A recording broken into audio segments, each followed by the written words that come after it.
On today's program, we're going to talk about two new books, one on art, the other on poetry. And we're going to share the views of a scientific history professor from Indiana University. The art movement in Muncie and eastern Indiana goes back 100 years. Dr. Ned Griner, art professor, Ball State University, captures that moment in his new book. It's called Side by Side with Coarser Plants, the Muncie Art Movement, 1885 to 1985.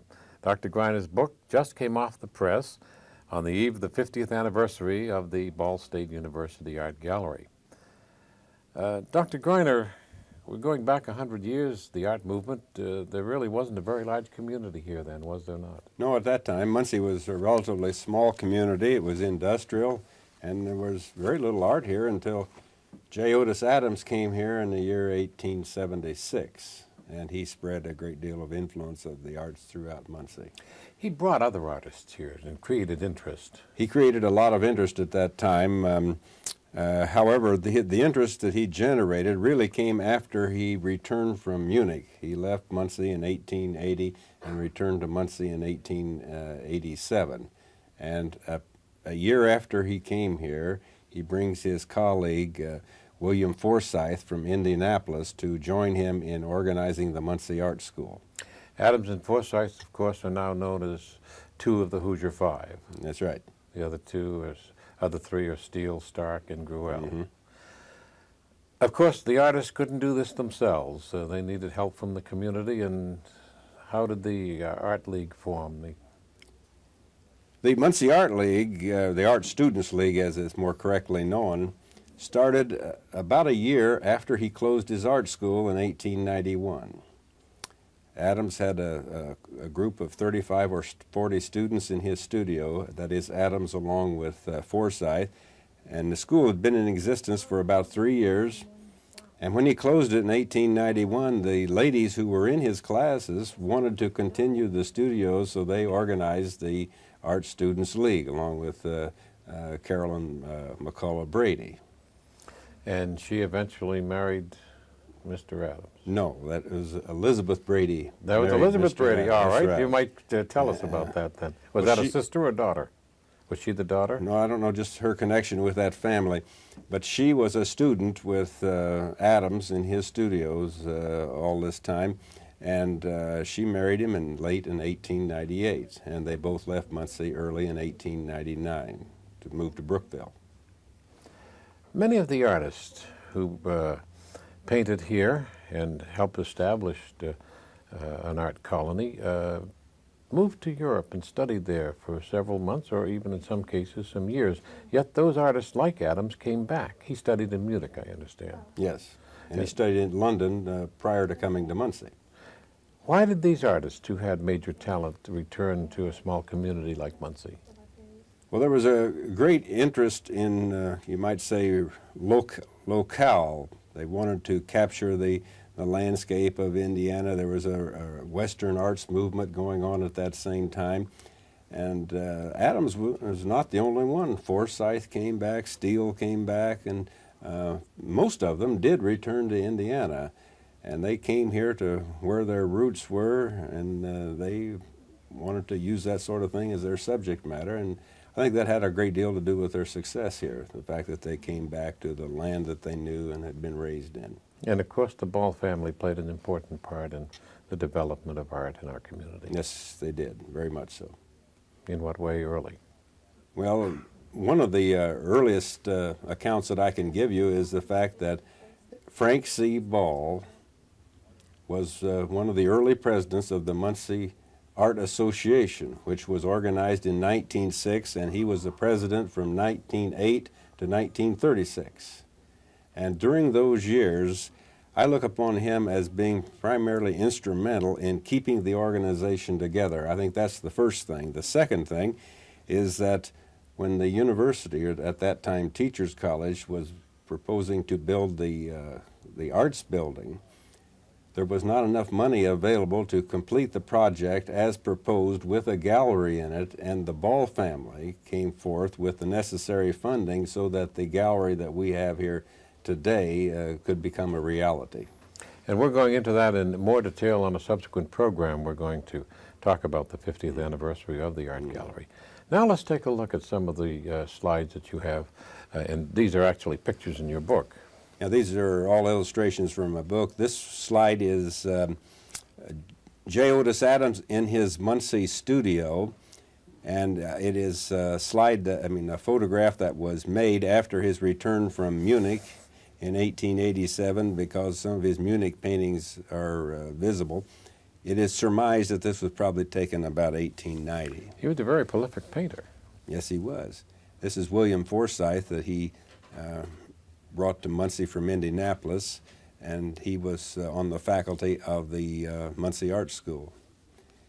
Then you have in 1889 there was an article in the paper about the Muncie Art School opening, and this drawing was in the paper illustrating the article. I assume that Adams made the drawing, but I have no way of verifying that. This is Judge Orlando Lotz. He was a very strong patron of the arts, a lawyer, and made a very stirring talk at an opening of J. Otis Adams Art School, and he commented there that a community such as Muncie had to have the arts side by side with the coarser plants of daily necessity, hence the title for my book. This is Winifred Brady. She's the one that married J. Otis Adams, and she was also the sister of F.C. Ball's wife. And of course a very accomplished artist in her own right. Yes, she was primarily a still life painter. This is Carolyn McCullough Brady. She's the primary organizer of the Art Students League. And there's F.C. Ball in his office, photograph taken about 1905. This is Susan Marsh on the left, playing the harp. She was a prominent artist in Muncie for many years, and that's her brother Tom Ryan to the right. This is Carrie Newman, a local artist of minor reputation. That's the same as Susan Marsh. She was an accomplished artist, but still not as well known as the others. Susan was much better known than Carrie Newman, but yes. This is Lola St. John of Albany. She's very popular over there, and former student of Adams at one time. And well noted for her China painting. Yes. Yes. Mm-hmm. There's Wayman Adams in his studio painting a portrait.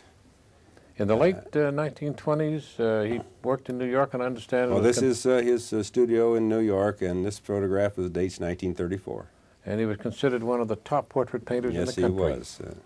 And there's George Mock, a Muncie artist that is well known. And he lived on West Jackson, did he not? Yes, he did. Hmm? This is Cap Hubbard. The portrait was painted by Hill Sharp. I couldn't find a photograph, and a lot of people know Winnie Harvey. She was very prominent, and this photograph was probably taken sometime through the 60s. She painted such lovely still lifes. Yes, she's known for particular pastel paintings. They're very popular. Mr. Hubbard was an accomplished artist, but not well known. That's right. And lived very close to our studios, just over here on McCullough. Oh, is that right? Yes. Yes. In fact, someone I think recently bought his home, was looking for his paintings to furnish the home. Mm-hmm. You've had an interesting time researching your book. How long has it taken you? Oh, the entire project was a little over 2.5 years. I was confronted with the deadline of the 50th anniversary of the gallery, and we pushed very hard to get it out in time for this celebration. Did you have to leave out any artists of note? I believe that I have the artists that would be best known to the people of Muncie, and those who have, you might say, contributed the most. There are some other artists that have been here, but I could not take care of all of them. And you're thinking perhaps of George Baker. And I know he's one of your favorites. He was in Muncie a brief period of time, but I was unable to cover him. Elusive man, too. There's very little known about him. Yes. Other than that he was an accomplished artist. Well, we would like to mention your book once again, and it is a lovely cover, side by side with Coarser Plants, the Muncie Art Movement, 1885 to 1985, by Ned H. Griner, and the cover illustration is by that. I consider him one of Indiana's greatest artists. Yes, he is. J. Otis Adams. Dr. Griner, thank you so much for being with us.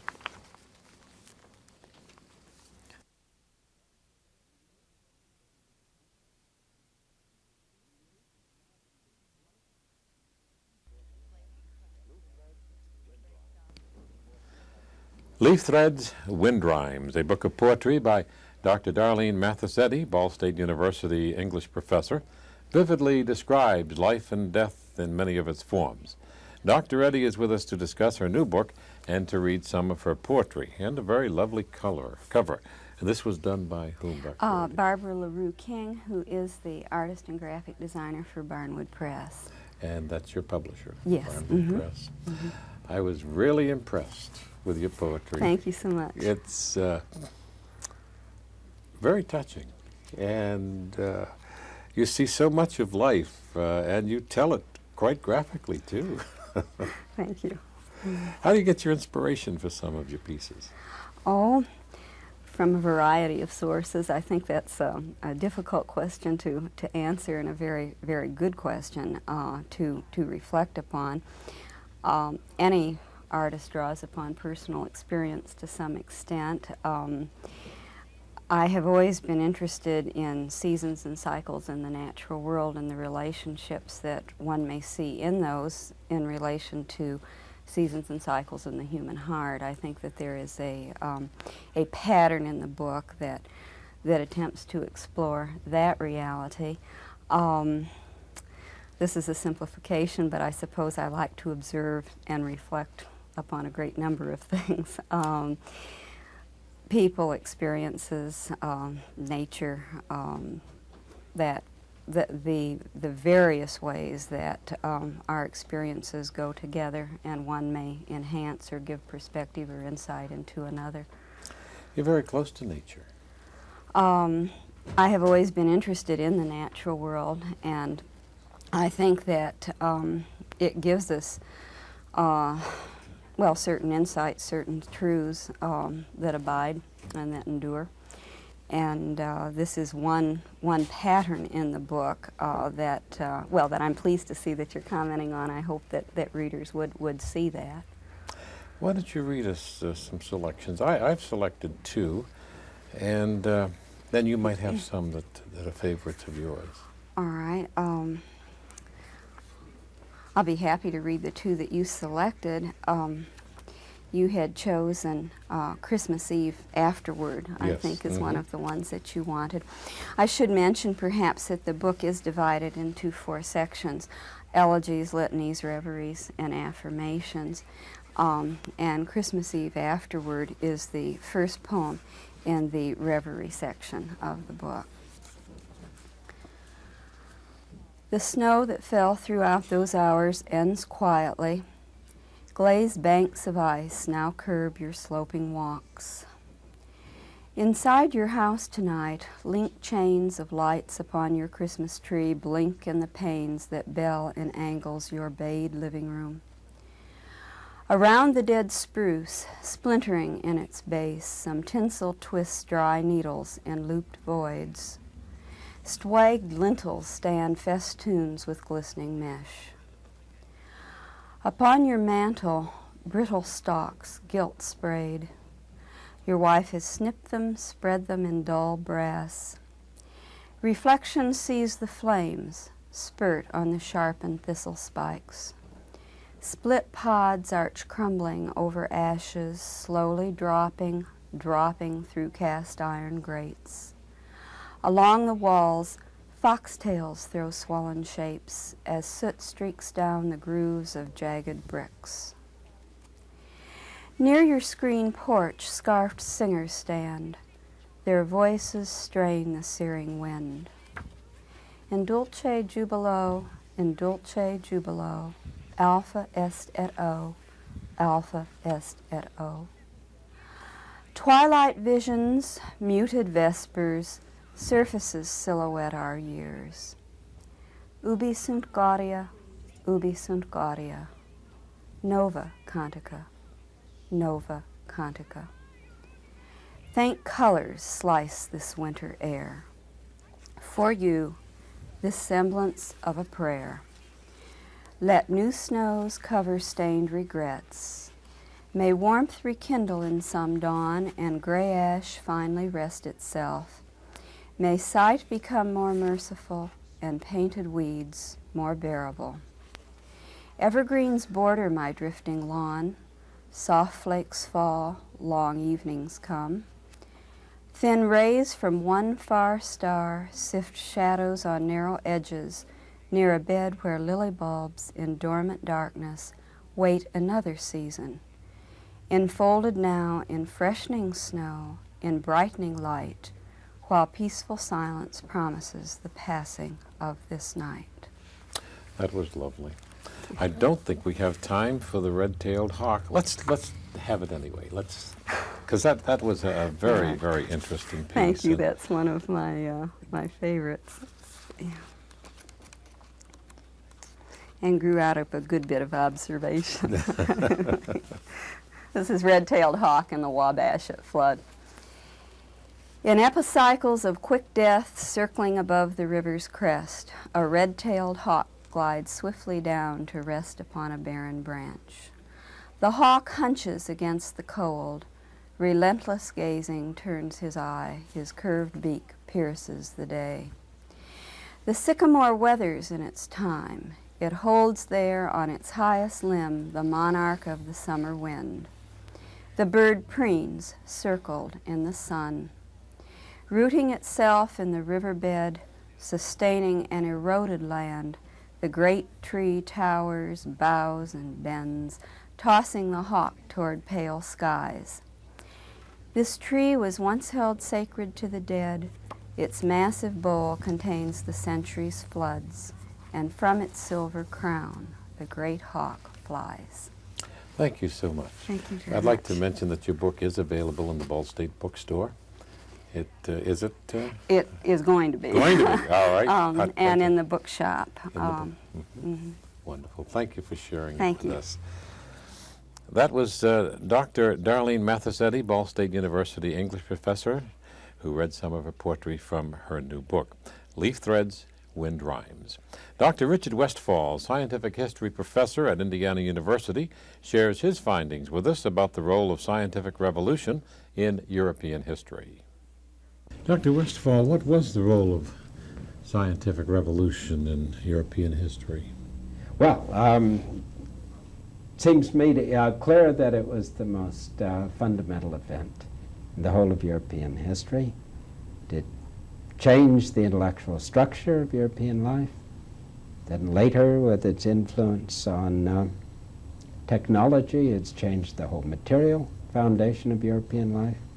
I think one can't begin to find another event, if one can refer to something that stretched over a century and a half as an event. One can't find another event that exercised anywhere near the same influence. What were some of the men and the discoveries that influenced that period? It's usual to suggest that Copernicus was the beginning of it, with the proposal that the Earth is not at the center of the universe, but is a planet among other planets orbiting the sun. Almost everyone accords a major role to Kepler, who saw that the paths traced in the heavens are not circles, but ellipses. Galileo would be on anyone's list of a major figure, maybe the most major one of all. Rethinking the fundamental notions, especially the fundamental idea of motion, introducing new concepts that have been the foundation of science ever since. Descartes with the new philosophy of nature, Dutchman Christian Huygens, Isaac Newton, Gottfried Wilhelm Leibniz. Now, one could go on for a while, although I think it's worth remembering that the number of men who created the scientific revolution was an extraordinarily small handful, nothing like the army of scientists we're familiar with in the 20th century. And most of their discoveries, as you say, were the foundation and have well withstood the test of time. Oh, I think certainly. Now, the essence of modern science is that nothing is ever final. And thus, particularly in physics, we've gone far beyond that work in the 20th century. And yet it's impossible to conceive of 20th century physics without that background of classical physics, which began in the 17th century. The whole shape of our civilization, for good and for ill. Isn't the scientist and the results of his research accepted better in our time, in our century, than it was in their time?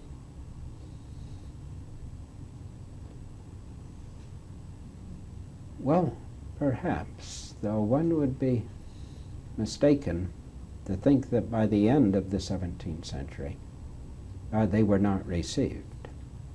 The early figures met some opposition, particularly this proposal that the earth is not at the center, proposal that seemed to contradict passages in the scripture, that upset all of the common sense assumptions. This unquestionably aroused opposition, and the disaster of Galileo's trial is testimony to that. But by the end of the 17th century, a man like Isaac Newton became, in one leap, the recognized intellectual leader of England by publishing his Principia, and he's recognized by anyone, by everyone, both in England and elsewhere, as the leading figure of the age. He has no problem in getting people to accept it. I suspect not many people understood it, but they don't have many doubts that what he's saying is true. Do we have any discoveries in the 20th century that are comparable to those early discoveries?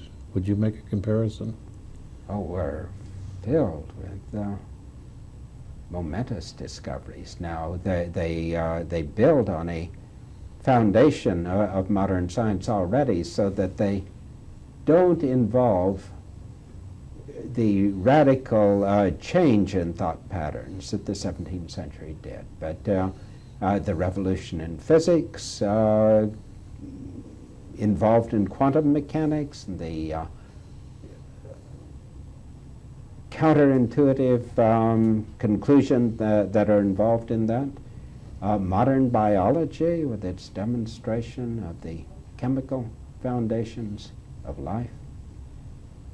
What's happening in geology today, plate tectonics, with its demonstration that the continents have been, as it were, floating around the earth. All of these are profound scientific discoveries.